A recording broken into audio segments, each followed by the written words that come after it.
Welcome, everyone. Thank you so much for joining us for our conversation today as we mark the International Day for Elimination of Violence Against Women. I am Yasmin Omar, Director of the Democracy Matters Initiative at the Middle East Democracy Center.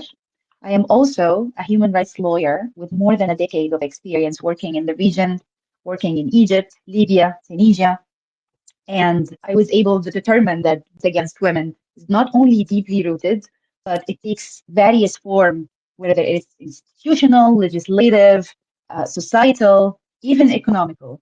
I wish we had all the time to speak volumes about various forms of violence against women, especially in the MENA. But today, with our experts, we'll try to address what we can across from Egypt to Gaza to Saudi Arabia, Sudan, and beyond. Violence against women has hit unprecedented levels.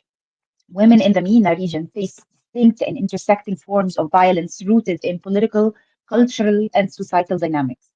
From gender based violence in detention centers to digital harassment and systemic repression. The challenges are multifaceted and demand urgent attention. Today, we want to amplify voices of advocates and experts highlight these realities, raise awareness, and catalyze much needed action. Today is we are together here to mark the International Day for Elimination of Violence Against Women, and joining a global call by the UN in a campaign lasts from today and for 16 days to go in activism and raising awareness to end various forms of violence against women. The campaign is called No Excuses. So I ask you all, those who are active on this issue, to use this hashtag as they advocate against women.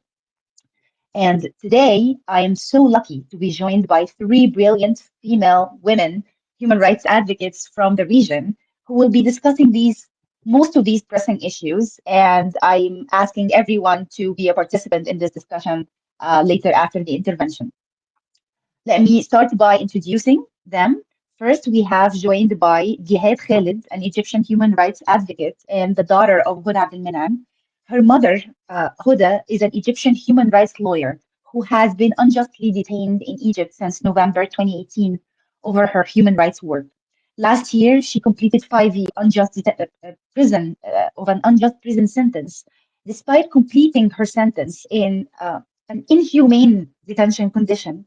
Prison authorities have refused to release her, and she continues to be in arbitrary detention. Gihad will tell us more about the details of this case. Thank you so much for joining us today, Jihad. She will discuss her mother's work and experience in prison, as well as the systemic abuse faced by women detainees in Egypt, including torture, harassment, and the denial of basic rights, underscoring the need for accountability. Next, we have our brilliant Democracy Matters Initiative Advisory Group member, human rights lawyer, Catherine Abu Amsha, who is not only a member of our advisory group, but she carries significant and important work on the ground. She will be discussing violence against women in Gaza and Palestine and addressing the compounded effects of illegal occupation and societal norms on women's safety, autonomy, and well-being in Palestine, with a focus on the Israeli war on Gaza and the impact on women and children. Thank you so much for joining us, Catherine. Um, we are also today honored to be joined by human rights lawyer Nareman Shehadeh, a Palestinian human rights lawyer based in Palestine and an advisory board member of the Democracy Matters Initiative.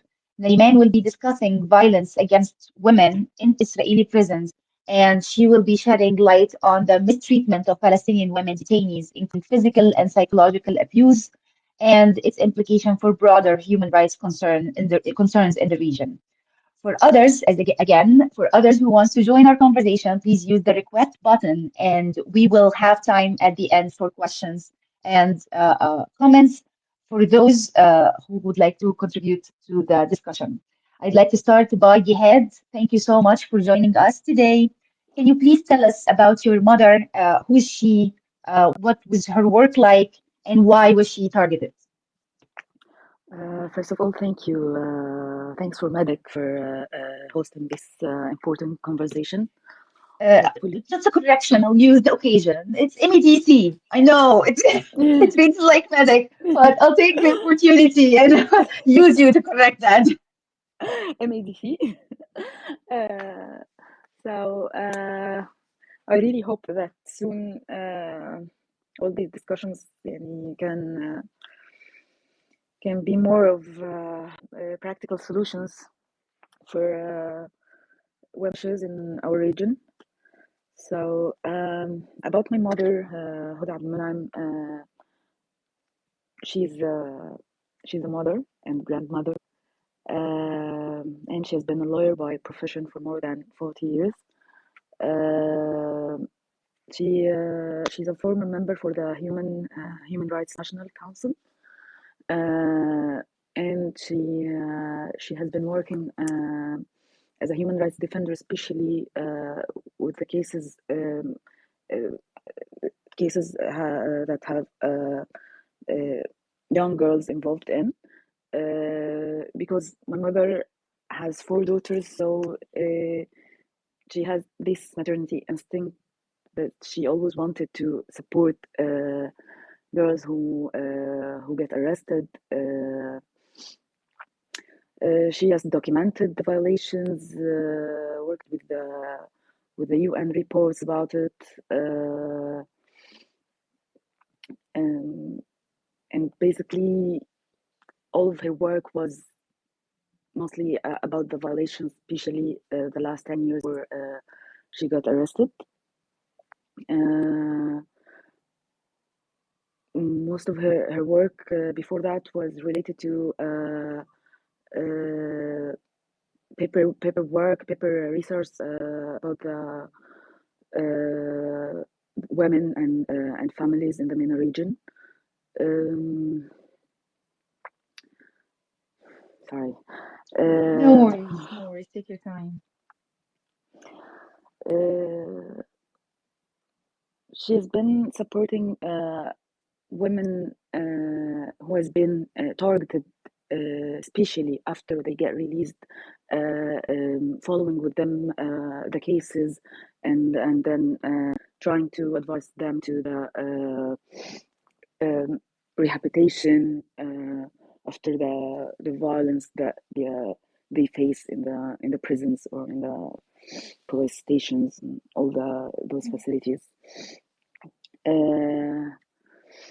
So when we come to the question why did that happen to her, I'm not sure if it's like a revenge because of work or because she was supportive to these women. She worked for 2 years in she worked for 2 years only in the prisons. How could we get the prisons to be more humane places, even for criminals, like but now she's facing prison in very inhumane conditions. Yes. Can you please tell us how long has she been incarcerated and more about the types of violence that she's been experiencing, not just as a human rights defender, which is basically the reason of why she's detained, but also as a woman in incarceration in an Egyptian prison? Well, at the beginning, she when they arrested her from our place from our home in Cairo, they ransacked our home. They ransacked everything in our home.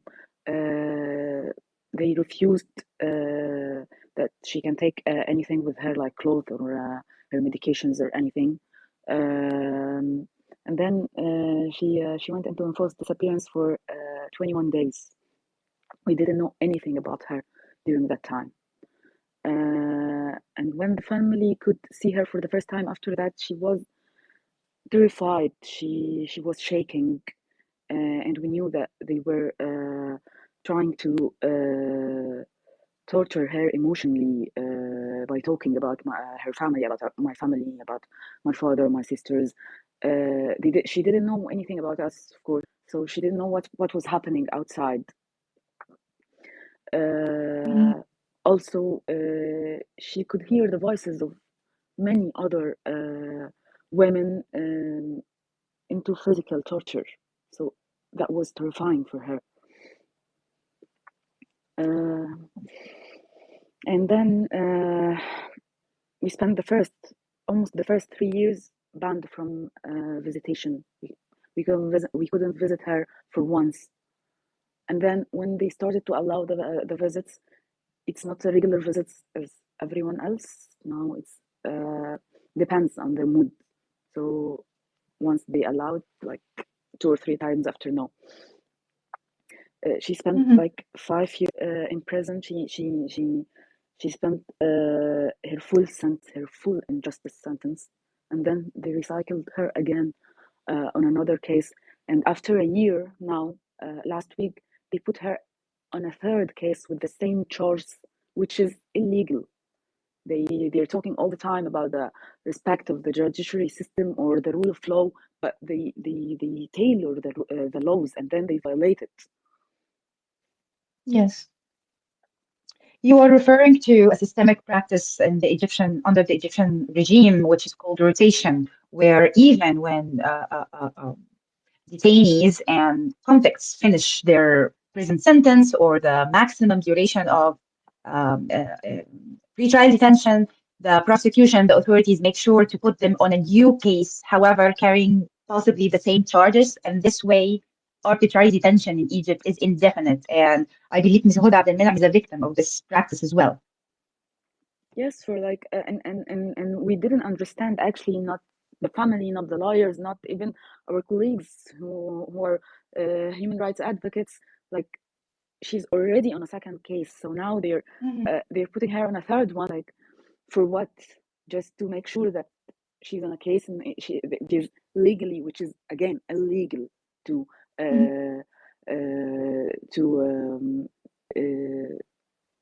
judge her on the same charge again. So she's legally on a pretrial detention again for the third time. My mom is turning 66 in January. She's already retired before she got arrested. So what's all this grudge? I hear you, Jihad. And two things I want to ask you today. So, could you please talk to us a little bit more about your most recent advocacy effort? What is the Free Huda campaign is up to, and how could we join them in the to demand freedom for Huda Abdelmonem? Well, Free Huda campaign is going on two trails. One is awareness, talking about it on social media, statements, petitions, and the other one is asking people from all over the world to talk to their representatives and ask them to put pressure on the Egyptian regime to stop these violations. Because apparently the Egyptian regime doesn't listen to us. Gehad, I'm afraid I can't hear you. Okay. I was talking about the Free Huda campaign. Now you can hear me?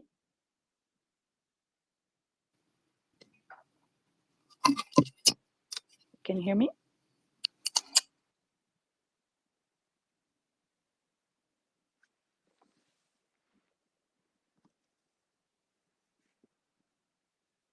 Hello, can you hear me? So I was talking about the Free Huda campaigns now, working on media campaign through the news outlets, the social statements, petitions, and on the other side, on asking all the world to talk to the representatives, especially in countries that are allies with the Egyptian regime, to put pressure on them to stop these violations. Yes, Gehad, thank you so much, and I appreciate sharing all these remarks today. I have more questions coming your way if you're able to stay, but also I am positive that we have other speakers who can elaborate on Ms. Hoday Abdelmonem case. I hope she's free soon, and not just her, but her and all human rights defenders in arbitrary detention in Egypt. And also, this is not only implicating families like you, but it's implicating the wider society. And I think every house in Egypt is suffering from a missing family member who is in arbitrary detention for defending human rights or for practicing their freedom of expression. Um, uh, I will move now to speak to our DMI expert, Catherine Abu Amsha, human rights lawyer from Palestine. She previously worked at Hamle, so she's an expert on digital violence. She currently is a legal expert with Al-Badil. Catherine, thank you so much for joining us today.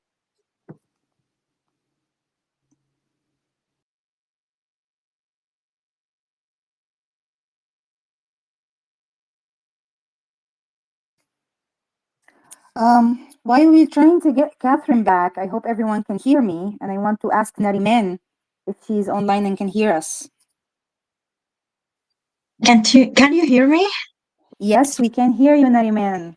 Perfect. Perfect. Thank you so much for joining us today. And until we get Catherine online, you're a human rights lawyer. You work in Adala in Palestine, and you are both an Israeli and Palestinian citizen. So your experience and years of working on the ground allowed you to see and witness yourself against women in many, many forms. Based on your experience as a human rights lawyer, and you've been documenting such cases of gender-based violence in Israeli prisons specifically, what are the most pervasive form of abuse faced by Palestinian women detainees, for example, and how these documented abuses fit into the broader context of systemic oppression against Palestinians? Okay, thank you, Yasmin. I want to confirm again that you can hear me. Yes, absolutely. Great. Thank you very much for having this very important talk. I'm sure that my friend Catherine, the moment she's able to connect again, she will elaborate more about the situation of Palestinian women in the last year.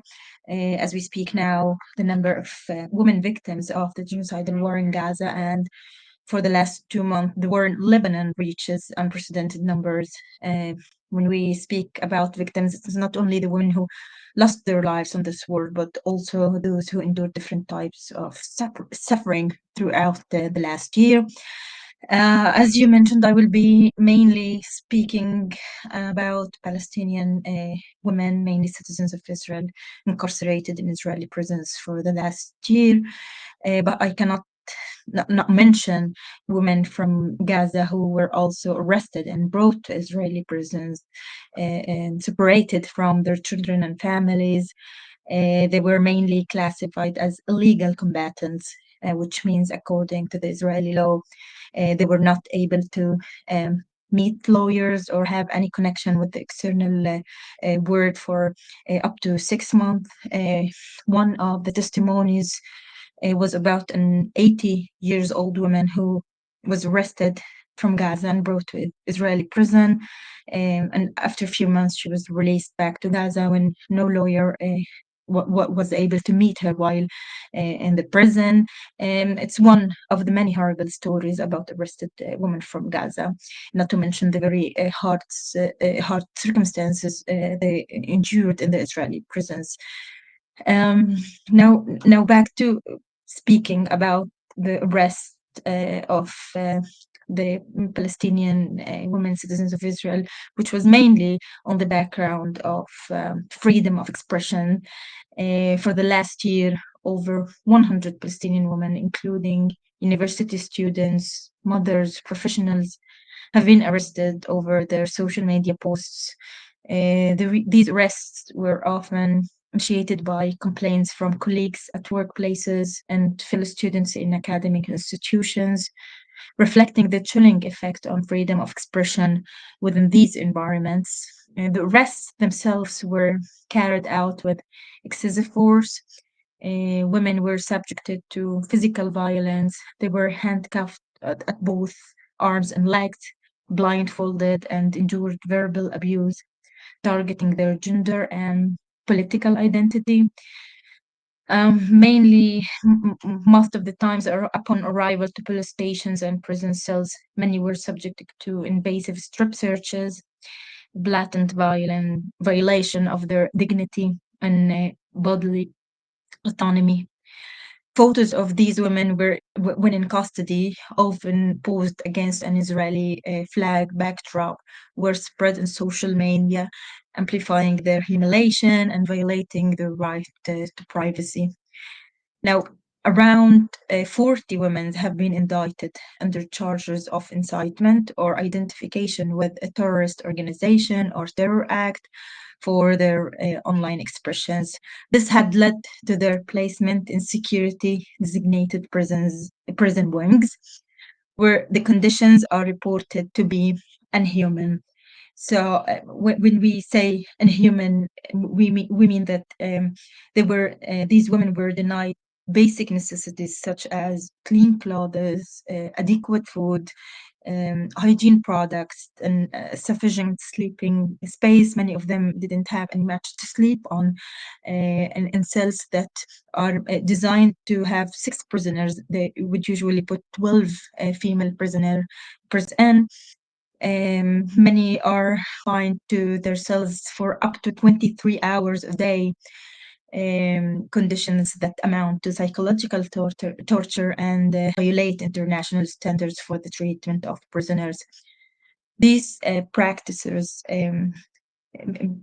starkly contravene international human rights law, including protections against arbitrary detention, cruel or degrading treatment, and the right to freedom of expression. Targeting women in such a systematic and brutal manner reflects a troubling intersection of gendered and political violence, which emphasizes their marginalization and suffering.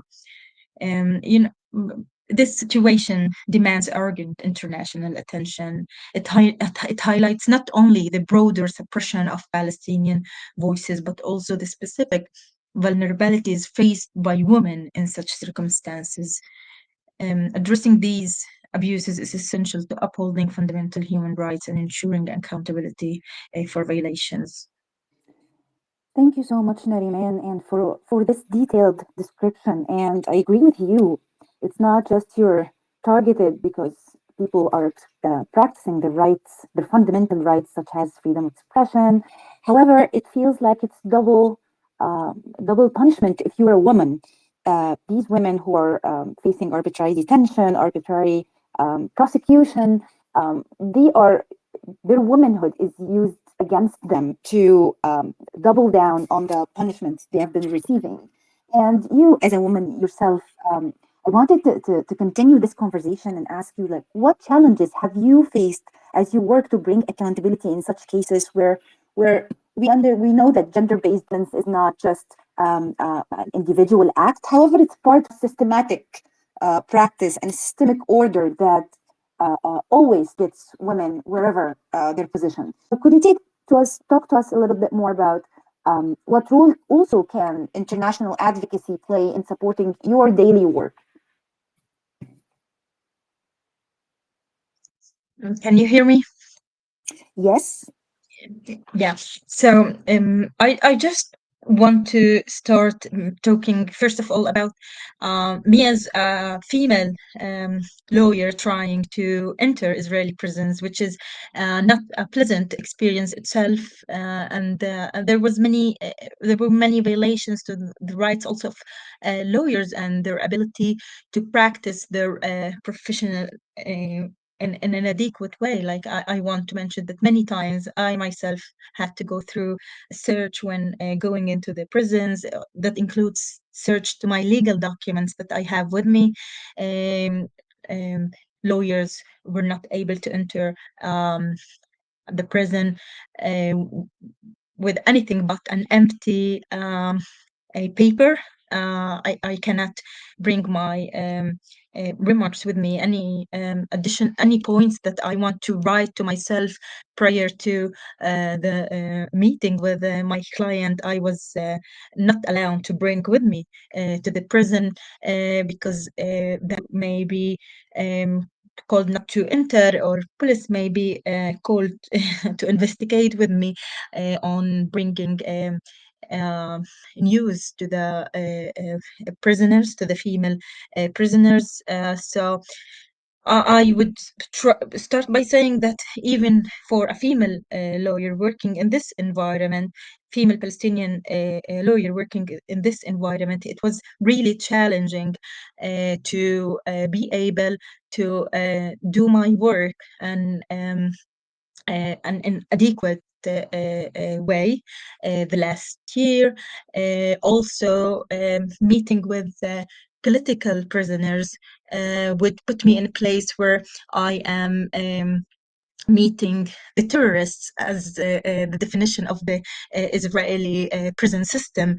So I would endure a very harsh, inappropriate treatment entering the prison based on the identity or the designation of the prisoners I am going to meet. And as far as I know, also Special Rapporteur on the independence of lawyers gave some comments on the crackdown on the independency of lawyers in Israel a few months ago.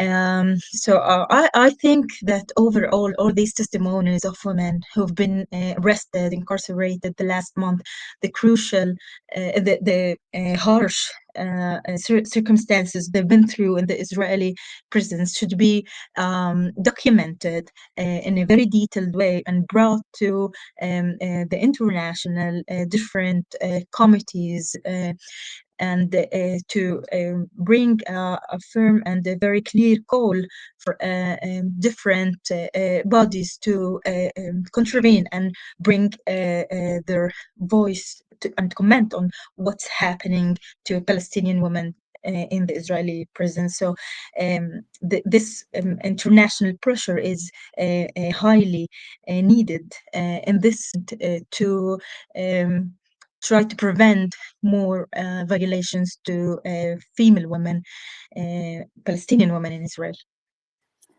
Thank you so much, Nareman. And as you were describing your experience working on the daily, it resonated a lot with me from my days working in Egypt on the ground, and it did not really surprise me that authoritarianism might take different approaches. However, it's the same.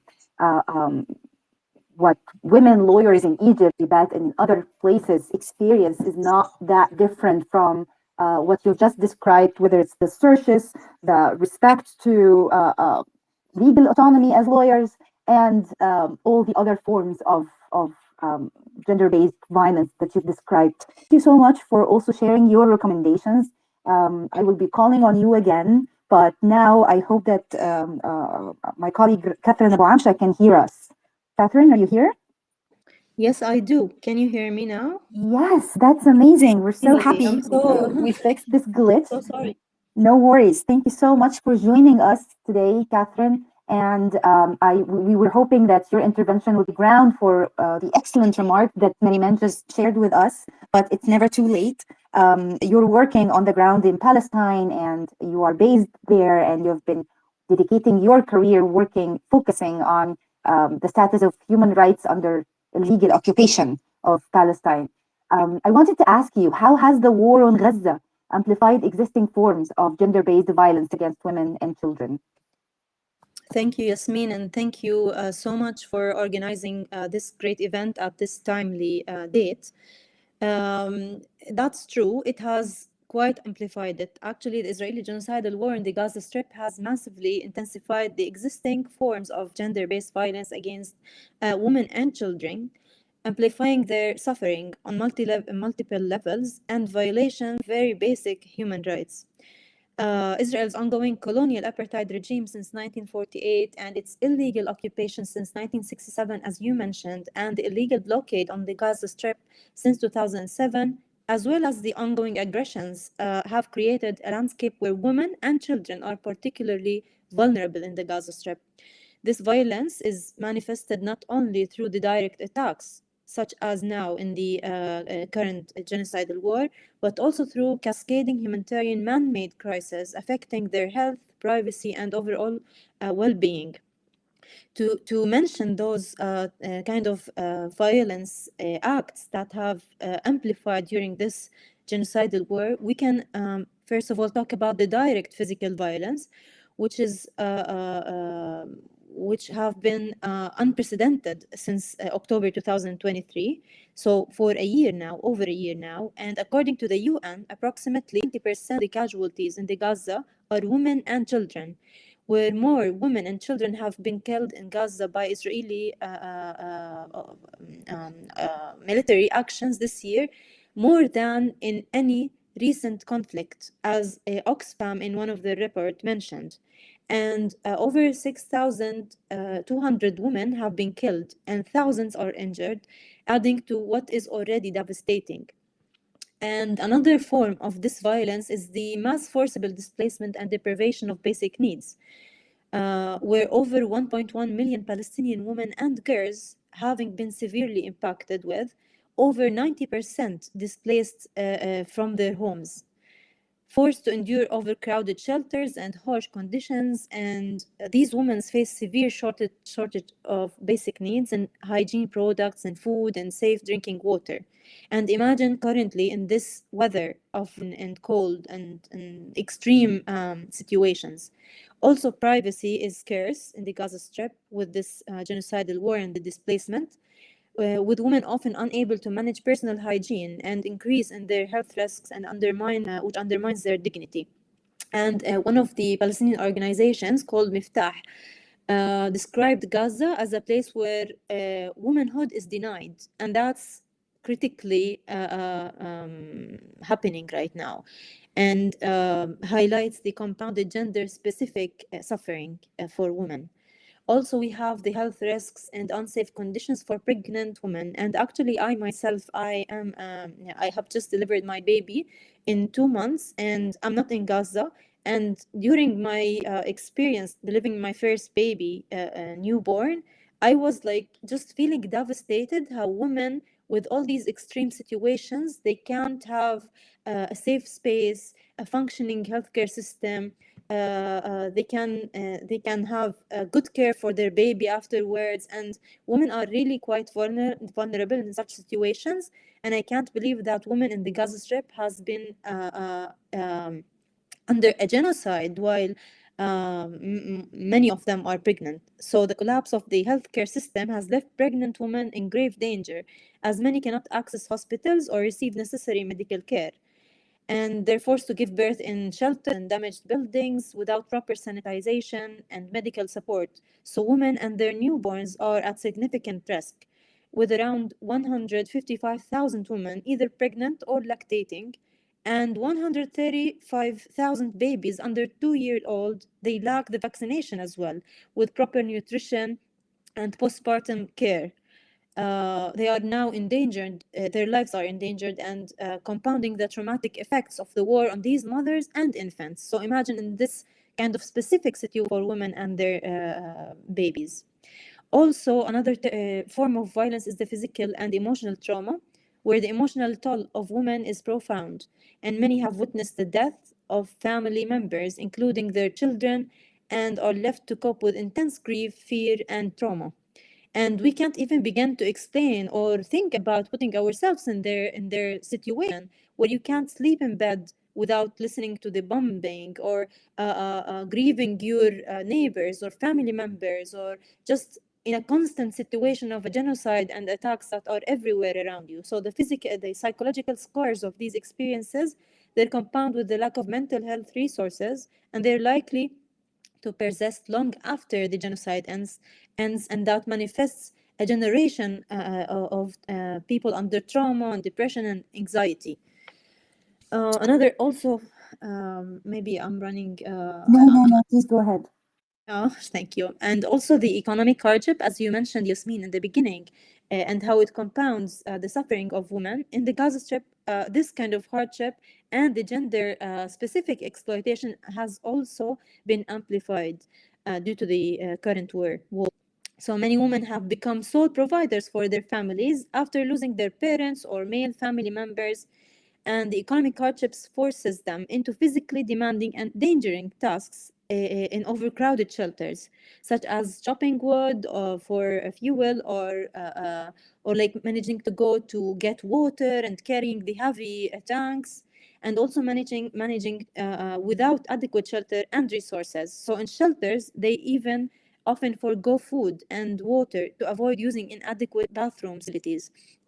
And I don't know if some of you have heard, like 3 women got killed trying to get water and food for their children, I think yesterday or the day before. So, and that is not one story, that has been ongoing.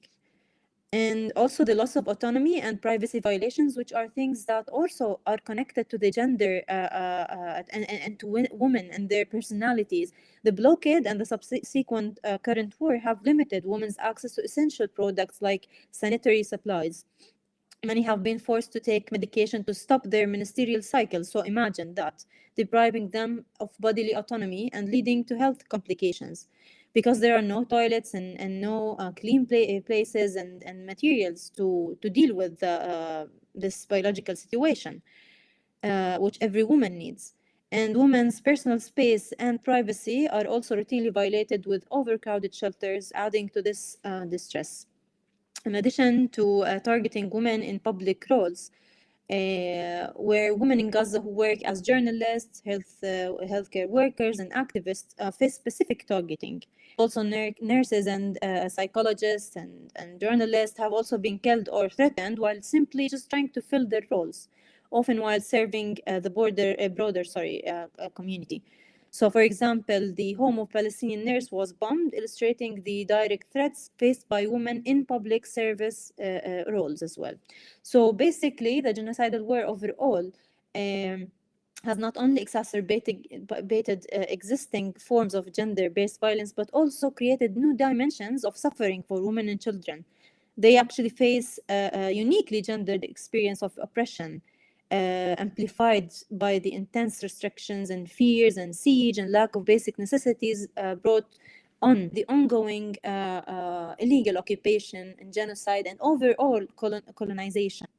So this intersection of physical violence, psychological trauma, economic exploitation, and health risks, as well as violations of privacy, represents a multi-layered crisis for Palestinian women and children, which has to stop and cannot be expected.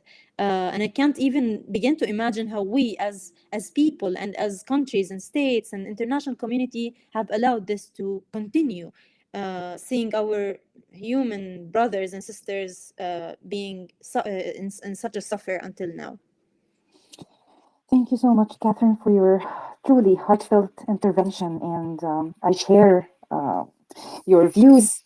And honestly, as you speak and peeling the layers of violence, it's glaring that all the violence on the ground that's happening directly and physically to people in the context of war or even anywhere in the region, in the MENA region.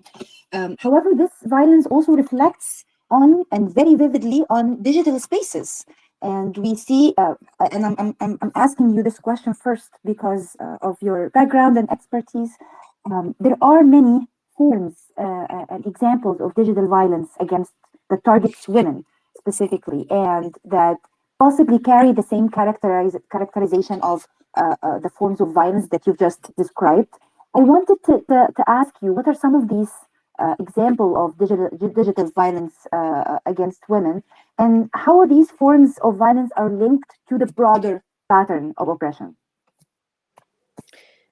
All right, that's actually really important because getting introduced to this new arena, which is not new anymore, the online world, we can see that digital violence against women, including in the MENA region, manifests in various forms, and it's deeply linked to the broader structures of some negative social, political, and cultural consequences. So some of the examples I can mention on digital violence against women as women and their connection to the systematic issues are, for example, cyberbullying and harassment and hate speech. Some examples to that is where women are often experiencing gender-based violence, cyberbullying on social media, where they receive abusive comments, threats, and slurs aimed at silencing them or questioning their morality. And probably many of us have seen those in like many comments online, regardless of the platform. Also, this talking about how it's related to broader patterns of oppression. This, for example, is tied to conservative social norms, where women's voices in public sphere are restricted, and challenging these norms online can lead to harsh retaliation aimed at enforcing traditional gender roles. Such as online abuse, often reinforces patriarchal expectations and discourages for women from engaging in activism or public discourse. Also, we have another form of violence online, such as the non-consensual distribution of private images.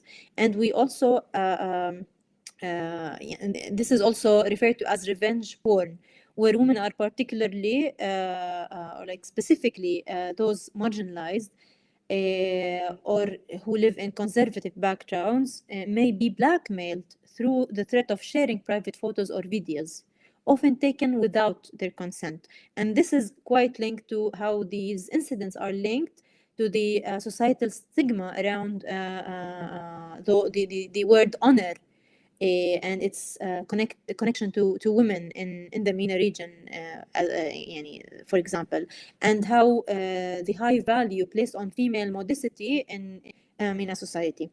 Also, we have social media surveillance. It's very quite used, and state-controlled cyber abuse, and it's mainly used against women activists, journalists, and human rights defenders who are quite frequently monitored and harassed on, usually by state actors or affiliated groups, for example, in many countries. And those usually are the outspoken women on social media platforms or just online. And yeah, so they are attacked. And we can link this to other wider oppression patterns, thinking about the broader state strategy to suppress the dissent. And that has been happening in many countries, including in ours in Palestine, under the Israeli occupation or under the Palestinian Authority as well. And this is a mechanism for trying to control the freedom of expression, and amplified by the gender aspect of that. So gender dynamics playing a significant role in this situation. And also we have doxing, which is the public release of personal information, as well as extortion, where activists and professionals face such violence, specifically like with a specific target on women, and that places them at a physical and psychological risk. And this extortion reflects a broader culture of fear aimed at women who challenge norms, usually. So this is a tactic that consists as a pattern and is used to police women's presence online and also physically. But online it's also popular now, unfortunately. Also, we have the disinformation campaigns and like to assassinate a character. Usually when this is a public figure, for example, and that aligns with the attempt to control women's participation in the public life and deal with them as untrustworthy or immoral for denying conventional roles. There is also trolling and coordinated attacks on feminist content, and there is also exploitation of data, privacy gaps to control women's mobility. There are many examples actually, which I can't mention them all in but this is in a nutshell. These are examples on digital violence, and they reflect interplay between the online and offline patriarchal structures, and reinforces the control over women in public and in private life. And this is the limited legal protection for women in digital spaces and societal attitudes that blame or shame victims compound these issues, creating a cycle of digital violence that is rooted in broader gender-based discrimination and systematic oppression. Thank you so much, Catherine. And on the line of morality, it's fair to say that morality, or the concept of morality, whatever it is, it has been weaponized against women in the MENA. In the recent few years, we have been seeing states like Egypt or Tunisia or Libya issuing legislations or executive orders to further control women, to target their right to freedom of expression or even being themselves. In Egypt, we see the cyber crime law has a specific article that has been weaponized against women influencers, TikTok users, accusing them Yes. of. Yes? Sorry, I'm just agreeing that this is happening. Yeah. and in Tunisia, and when we say that authoritarianism learn from each other, you can technically draw the map throughout the MENA and see how systemic practices, specifically gender-based violence, have been copied among states. So Tunisia, following the steps of Egypt, imprisoning women and even LGBTQ for using social media in a certain way. We see that in Libya, executive orders has been in place by the Minister of Interior to force women to wear hijab or veiling, something that is pretty new to the system in Libya. We see in Iraq there is a new legislation that undermine women autonomy and impact the right to decide on marriage and inheritance. So we see that it's not just the society. However, it's not just the state. It's the state society, and there has been an interplay that makes it harder for defenders and for experts to see the origins of the problem, and also to determine on what can we do to face all this. And that takes me back to Gehad, who earlier in this conversation highlighted multiple forms of targeting detainees and human rights defender. And as a defender yourself, Gehad, you've been utilizing virtual spaces in the campaign for your mother, Ms. Hoday Abdelmonem, incarcerated human rights lawyer in Egypt. And I know that you have been working to defend other political detainees, to be active in campaigns to end systemic practices in Egypt that violates human rights. Could you tell us more about your efforts, especially that you're based in the diaspora, not on the ground, and how did you find utilizing the virtual space helpful, and how could we maximize on this to raise more awareness and do more activism around political detention and specifically gender-based violence? Well, I think one of the main parts that we should be working on, that we should focus on every detainee. I know there are a lot, but sometimes all the focus goes to specific people, and let me explain it in a more simple way. For example, most of political prisoners, women political prisoners, doesn't get any health care. Most of political prisoners in general doesn't get any winter cloth. Basically, focusing on people who are not famous, who don't have who don't have voices out there, maybe it can help the cause. And I think that that's one thing that we can do, like in diaspora. We have the liberty to talk about everyone. We have the liberty to highlight all the cases. So I think we just need to be more focusing more on more connected, and focusing more on the individual cases especially for those who don't have voices out there. Mhm. Thank you so much, Gehad. And I have a question for all speakers, and I hope that our audience start engaging. Raise your hand, send the question. We have about 25 minutes to go.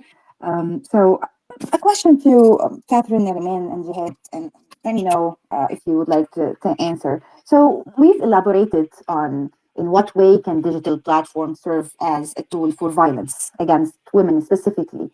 However, one day, those digital platforms were tools of resistance.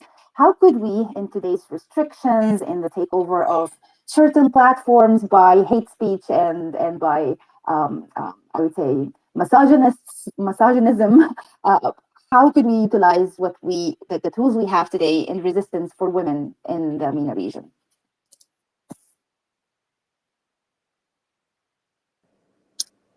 Nariman, I see you unmuting if you want to address the question.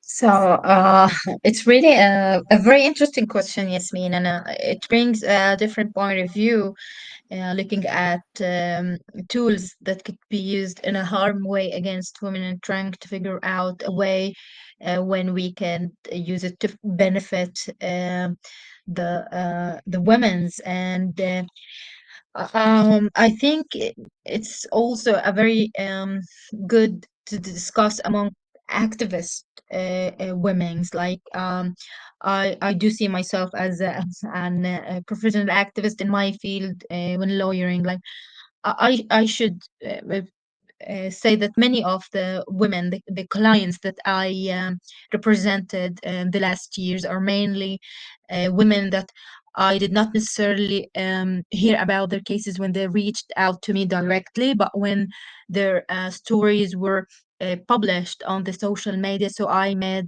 the move and contacted them, and I offered representation, a pro bono presentation, and I advocated on their behalf in the course in front of the prison system or wherever it needed. So all these campaigns that speak about what the women in general are enduring and going through, and in a very specific cases about women who've been through something, which and somehow raises awareness and let other women know that they are not alone, but also could somehow benefit them in their specific case, and bring somehow a form of just to them.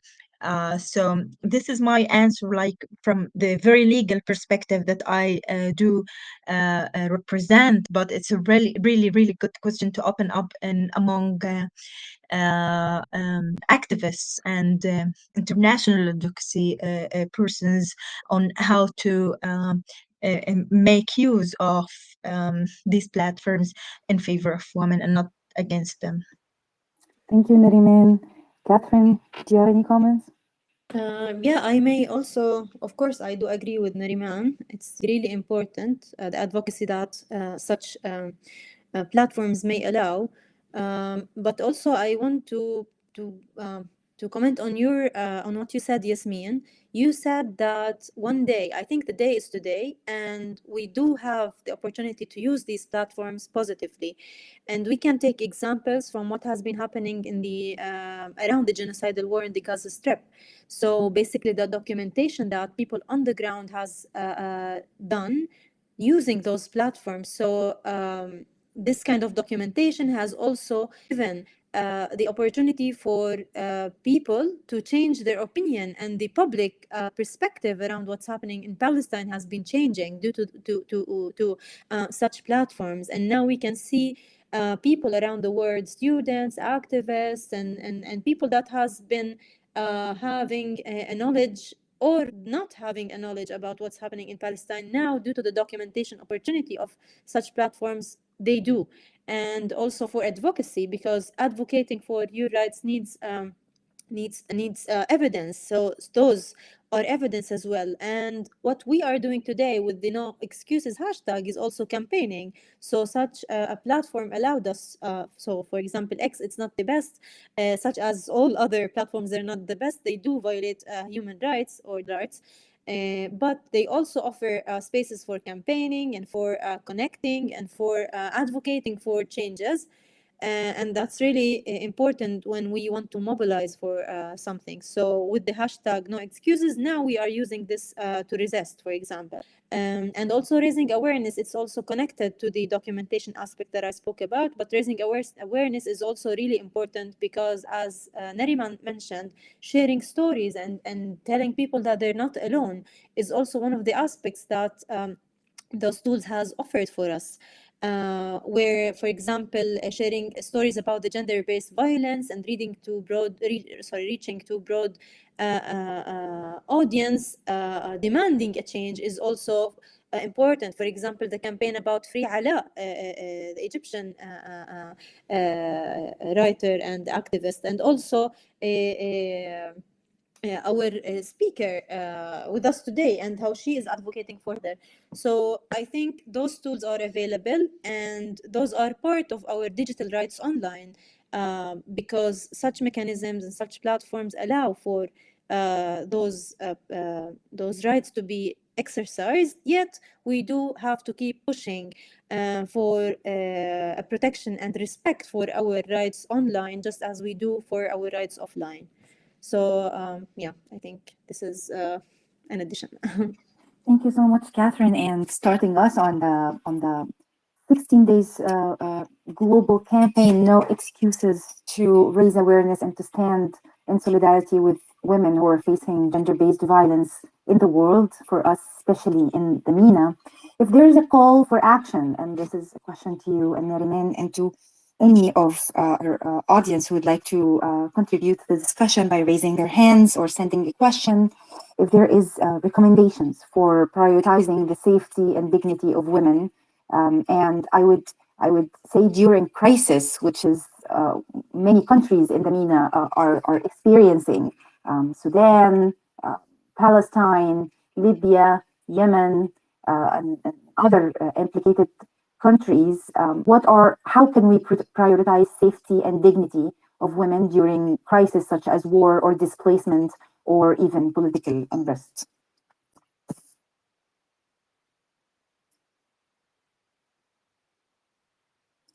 I don't want to call on anyone. I'll speak for myself first as a legal expert.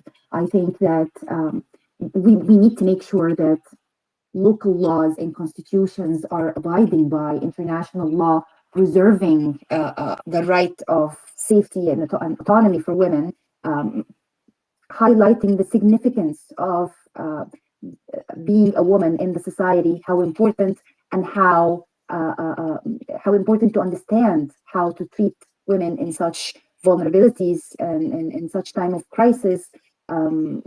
However, I don't see that this is how it's going in the MENA right now.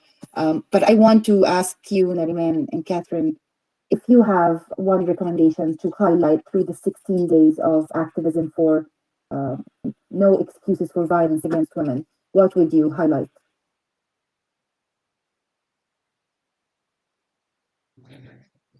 I'll, I'll take this question, Yasmin.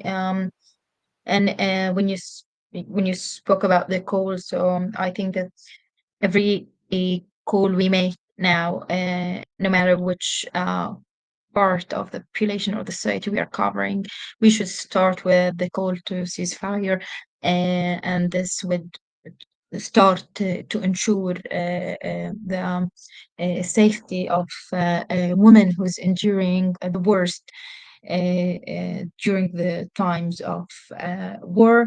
And I also agree with you on the protections that should be integrated into the local, the domestic laws in each and every country, which ensures more protection to all vulnerable groups, including women, and mainly in times of crisis. Thank you, Nareman. Catherine? I agree also with Nariman. And also think that it's really important with the No Excuses campaign and throughout these 60 days to highlight how important it is to focus on ending impunity and accountability to whatever perpetrator causing violence against women and also against any human being around the world. And this is important to highlight how important accountability is when we talk about international law and human rights and also ending violence against women. So this is something we need to address, and we need to try within our means on the local and international level to pressure ending impunity, including and most importantly to end the genocide, as Nariman said, to enforce a ceasefire, and also not only against what Israel is doing, but also against companies and what they are contributing to creating violence against women and against people around the world. So calling for arms embargo. And ending complicity in the genocidal war on the Gaza Strip, and wherever these tools or companies or any businesses contribute to violence around the world. So we should always consider that all perpetrators need to be held accountable and need to be stopped. Thank you so much, Catherine and Nariman. I can't put it any better myself. I appreciate your contribution to today's MEDC marking of the International Day of Elimination of Violence Against Women. From now and for 16 days, us and I think all groups in the world who care about women's rights, especially in the time of crisis, will be standing firm in solidarity with women around the world and against violence against women. Thank you so much to our audience and to our speakers.